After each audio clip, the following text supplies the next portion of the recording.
Hey guys, welcome back to Teal House Farm. It is Sunday afternoon. Do you need to go outside? Come on. Alright, anyway, let's let her out.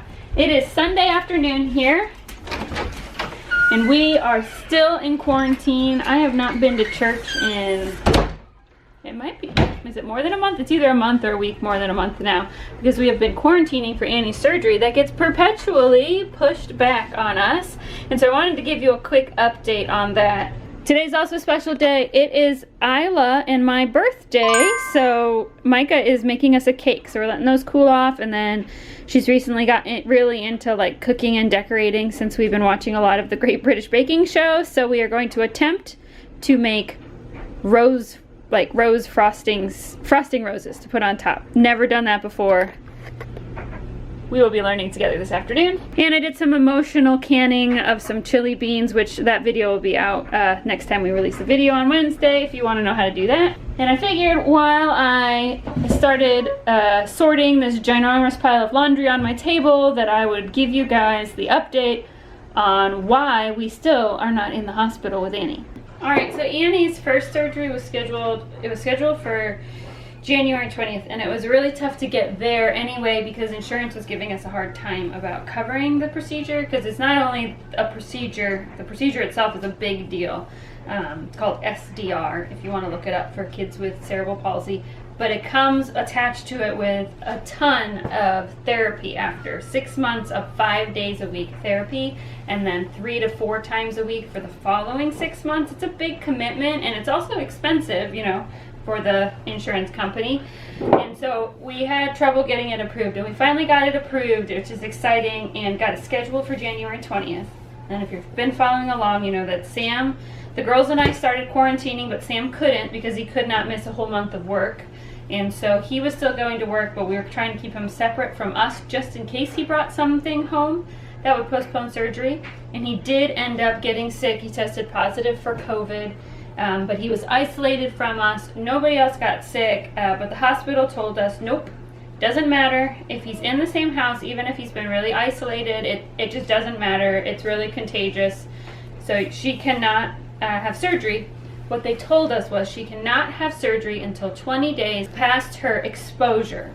They canceled the surgery, and the neurology department and the anesthesia department rescheduled it. They worked together. They rescheduled it for us. We were supposed to take her in on January 31st, which is actually the day this will be posted. It's tomorrow, and for all her pre-op stuff, and then she was supposed to have surgery on Wednesday. But late last week, the neurology department called and said that anesthesia was telling them absolutely no way, that the schedule was wrong. She cannot come in on the 31st. Her pre-op stuff will not count because that's 19 days post-exposure, and 20 days would be Tuesday. So she could not do her pre-op stuff Monday. The neurology department told us to call anesthesia and throw a fit, and they called anesthesia and threw a fit and said, you know, basically saying, look, you scheduled this for us. You approved the schedule. You said it was okay. She'd be fine to come in. You know, and you're making us move it again. Everything from like arranging child's care from all of our other children that need care for, to scheduling her therapy after surgery, to scheduling a second surgery that she's going to need in May. Like, everything gets pushed back every time you push back the surgery. We've done everything that was asked for us. Nobody else in the house has had so much of a sniffle, and so we need to be allowed to come in and do this on 19 days and not be a stickler for that magical number 20. Like, I'll even come in at the very end of the day and have her nose swabbed at like 6 p.m. on Monday if that's what the difference is going to be.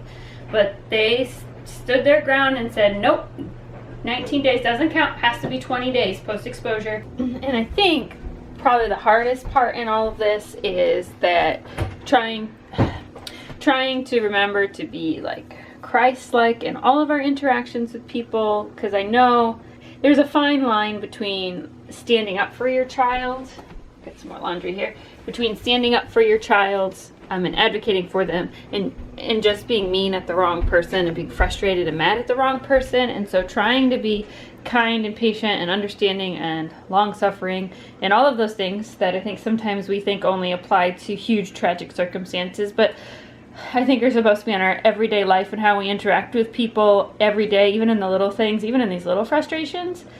But it's hard because I don't want to be pushed around. But at the same time, I know that the person on the other end of the phone is a person, and is a person that God loves and that he wants us to be loving and kind to as well. So I guess this whole experience, it's been hard to find that balance between being straightforward and advocating for my child and what we need, and also being understanding and patient at the same time. So basically we were at the mercy of the surgeon for when he could next fit her in post that 20 days, because obviously there are other people that need his attention and his help. People travel from all over the world to visit Dr. Park for this specific surgery. We met a couple from Russia when we were in the waiting room the first time. It's a big deal, and it's not done many places. So he gets people from all over the world that have scheduled months and months and months in advance to be able to come and do this in St. Louis. And so we were fortunate that they were able to squeeze her in, but not until Friday.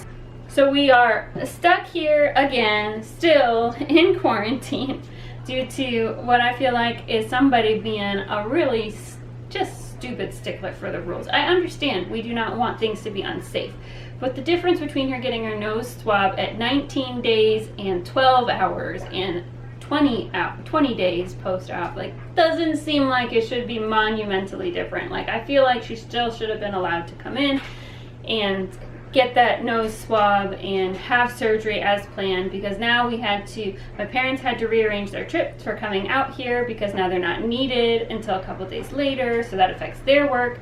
Sam had to shuffle his work schedule again.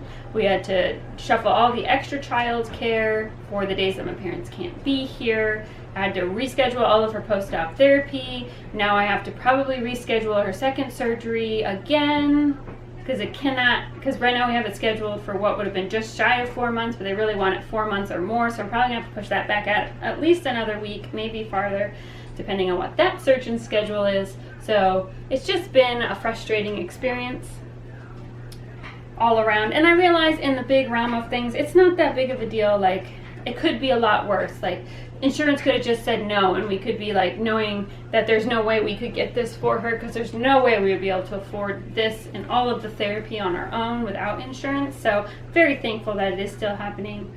And I know sometimes doors are closed on us for a reason.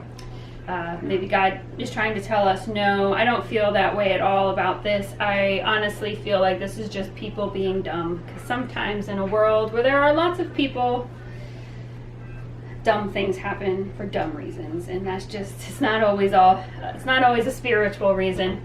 And as long as, we're still prayerfully considering the decision each time the door is closed and still feel like it's the right one, then we're just kind of meandering our way, just at the mercy of the people who make these decisions.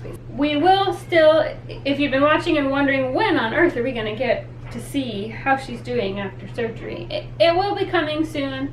Hopefully we'll be able to put up an update for you next week. Thank you again to everybody who sent cards. We actually did get some from Hawaii, Alaska, and Utah, which we were missing, so we have all 50 states. So thank you so much. And she's going to be so excited to open those whenever she finally gets to go in and have the procedure. Thanks so much for watching. We'll see you guys on Wednesday. I got that canning chili beans video for you, which smells delicious, and I think you'll enjoy it a lot. See you soon.